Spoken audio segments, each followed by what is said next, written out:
Ders çalışma teknikleri hakkında internette çok kapsamlı bir araştırma yaptım. Belki 100 tane web sitesi gezmişimdir. Onlarca YouTube videosuna bakmışımdır. Hem Türkçe hem de İngilizce kaynaklardan. Zaten Türkçe kaynaklar İngilizceden tercüme edilerek hazırlanmış. Araştırma yaparken bir şeyi keşfettim. Herkes genellikle aynı şeyi söylüyor. Bir konuda herkes aynı şeyi söylüyorsa, söyledikleri şeyler ya kesinlikle doğrudur ya da hiç kimse doğruya ulaşmamıştır. Şimdi size bu söylenen her şeyi özetleyeceğim. Dolayısıyla hangi kaynağa bakarsanız bakın, bu söylediklerimin dışında bir şey bulamayacaksınız. 1. Kendi öğrenme tarzını bul. 3 temel öğrenme yöntemi vardır. İşitsel, görsel ve kinestetik yöntem. Bazı insanlar duyarak konuyu daha iyi anlar. Bazı insanlar bir şey öğrenmek için görsel materyallere ihtiyaç duyar. Bazıları ise bedensel şekiller ve hareketlerle öğrenir. Yani deneyimleyerek ve pratik yaparak. Hangi tarza sahip olduğunuzu bilmeniz gerekir. Eğer şu anda bunu bilmiyorsanız teker teker deneyerek bunu öğrenebilirsiniz. 2. Feynman tekniği. Bu tekniği duymuşsunuzdur. Richard Feynman tarafından ortaya atılmıştır. Geçtiğimiz yüzyılda yaşamış deha bir fizikçi. Söylediği şey şu: bir konuyu ortaokul seviyesindeki bir çocuğa anlatmayı başarabiliyorsanız o konuyu öğrenmişsiniz demektir. Her şeyi basite indirgeyerek not alın. Bu notları gözden geçirin, eksiklikleri ve hataları fark ettikten sonra notları temize çekin. Bu elde ettiğiniz notları yüksek sesle tekrar edin. Bu şekilde o konuyu kesinlikle öğrenmiş olacaksınız. 3. Pomodoro tekniği. Bunu artık duymayan yoktur. 25 dakika çalış, 5 dakika dinlen. Odaklanmayı sağlamak için güzel bir yöntem. Üzerinde daha fazla durmanın gereği yok. 4. Yazarak çalışma tekniği. Bir araştırma yapıldı. Bir grup öğrenciye not alma imkanı tanındı. Diğer grup öğrencilere tanınmadı. Uzun zaman sonra not alan öğrencilerin bilgileri hafızasında daha kalıcı olarak tuttuğu görüldü. Öğrendiğiniz şeyleri yazarken bir de yüksek sesle okursanız bütün öğrenme metotlarını aynı anda kullanmış olursunuz. Daha da kalıcı hale gelir. Hem yazmış, hem görmüş, hem de duymuş olursunuz. 5. Aralıklı öğrenme tekniği. İnsan beyni kandırılmaya müsait bir organ. Yeterli depolama alanı olmadığı için her şeyi hafızaya almayı gereksiz görüyor. Ancak bir şey önemliyse onu öğrenmeye meyilli oluyor. Biz de belirli aralıklarla beynimize o bilgiyi gösterirsek, beyin bunu önemli kabul ediyor ve öğrenmek için kendini zorluyor. Bunu en az 4 defa yapmanız gerekiyor. 6. Birine öğretme tekniği. En etkili yöntem olarak görülmüş. Yapılan araştırmalarda bu tekniği kullananların %95 oranında konuyu öğrendiği anlaşılmış. Evde kimse yoksa bile boş duvarlara anlatarak yapabilirsiniz. Ama gerçekten birine anlatıyormuş gibi davranmanız önemli. 7. Derin çalışma tekniği. Ders çalışmaya çok vakit ayırmak, çok verim almak anlamına gelmez. Odaklanarak çalışmanız gerekiyor.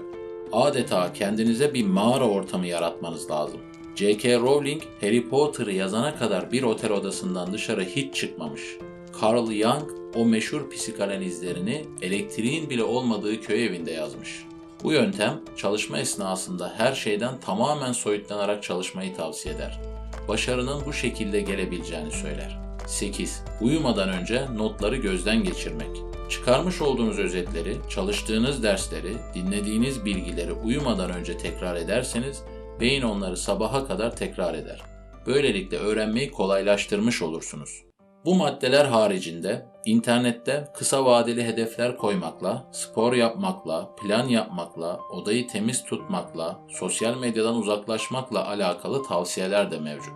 Benim en çok fayda gördüğüm teknik başkasına anlatma tekniği. Zaten video çekmeye bu yüzden başladım. Çalıştığım konuyu birisine aktarabiliyorsam onu öğrenmiş kabul ediyorum. Anlatırken zorluk yaşıyorsam konuyu öğrenemediğimi anlıyorum. Anlatma tekniğinin en faydalı yanı, eğer anlamadıysanız neyi anlamadığınızı keşfetmiş oluyorsunuz. Bu şekilde nereyi anlamadıysanız üzerine çalışabiliyorsunuz. Diğer fayda gördüğüm teknik, başka günlerde sürekli tekrar etmek. Ama her gün üst üste. Bu çivi çakmak gibi. Her gün bir çekiç darbesi vurarak bilgiyi beyne çakmaya benziyor.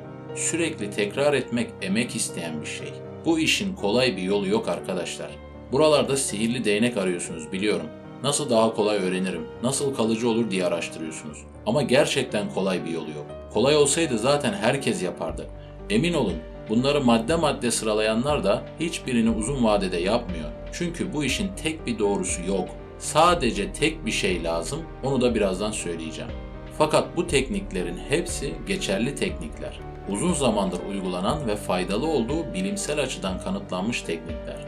Hayatı boyunca sürekli yeni bir şeyler öğrenmeye çalışan birisi olarak zaman zaman bunların hepsini yaptım. Bazen farkında olarak, bazen olmayarak. Videonun başında da dediğim gibi ya herkes haklıdır ya kimse bir şey bilmiyordur. Ders çalışma tekniğinin bir formülü yoktur. Herkese göre farklılık gösterir.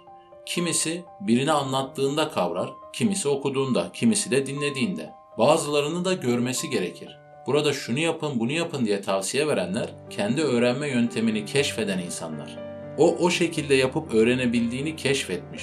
Bu durum sizde de geçerli olacak anlamına gelmiyor.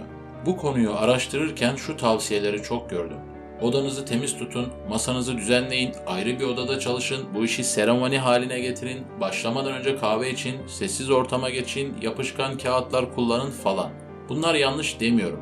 Fakat tek bir şey lazım ki, eğer o şey olmazsa bunların hepsi anlamsız. Merak etmelisiniz arkadaşlar. Bu kadar basit.